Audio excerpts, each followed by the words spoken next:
Hi hello friends, நம்ம இன்றைக்கி பார்க்க போகிறது என்ன அப்படின்னா, ஹைட்ராக்சி சேர்மங்கள் மற்றும் ஈத்தர்கள் பாட அறிமுகத்தை பற்றி தான் நம்ம பார்க்க போகிறோம். வாங்க பார்க்கலாம். ஆல்கைல் ஹேலைடுகளை நீரார் பகுக்கும் போது OH தொகுதியை வினைசெயல் தொகுதியாக பெற்றிருக்கும் ஆல்கஹால்கள் எனும் கரிம சேர்மம் உருவாகிறது.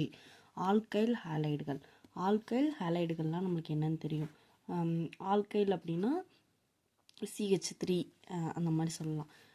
ஹேலைடுகளை நீரார் பகுக்கும்போது OH தொகுதியை வினைசெயல் தொகுதியாக பெற்றிருக்கும் ஆல்கஹால்கள் கரிம சேர்மமாக உருவாகுதுன்னு சொல்கிறாங்க.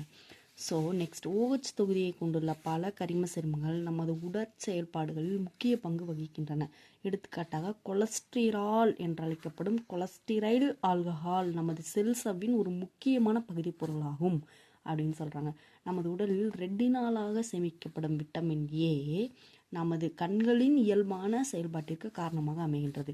மருந்து பொருட்கள், தொழிற்சாலைகள் முதலிய பல்வேறு பிரிவுகளில் ஆல்கஹால்கள் முக்கியமான செயல்பாடுகளை பெற்றுள்ளன. எடுத்துக்காட்டாக மெத்தனால் தொழிற்சாலைகளில் கரைப்பானாகவும், பெட்ரோலுடன் சேர்க்கப்படும் பொருளாக எத்தனாலும், ஊசி போடுற இடத்துல ஃபஸ்ட்டு தோல் தூய்மையாக்கிறதுக்கு அந்த இடத்துல என்ன யூஸ் பண்ணுவாங்க அப்படின்னா ஐசோப்ரோபைல் ஆல்கஹால் பயன்படுவது போன்றவற்றை கூறலாம். கரிம வேதி தொகுப்பு வினைகளில் ஆல்கஹால் மிக முக்கிய மூலப்பொருளாகும் அப்படின்னு சொல்கிறாங்க. ஆல்கஹால்கள், ஃபீனால்கள் மற்றும் ஈத்தர்களின் பொதுவான தயாரிப்பு முறைகள், வேதி வினைகள் மற்றும் பயன்களை இதில் பார்க்கலாம் அப்படின்னு சொல்கிறாங்க. ஃப்ரெண்ட்ஸ், அவ்வளோதான். உங்களுக்கு ஈஸியாக இருக்கும்னு நினைக்கிறேன். இதில் 1 மார்க்காக கேட்குறதுக்கு ஐசோப்ரோபைல் ஆல்கஹால்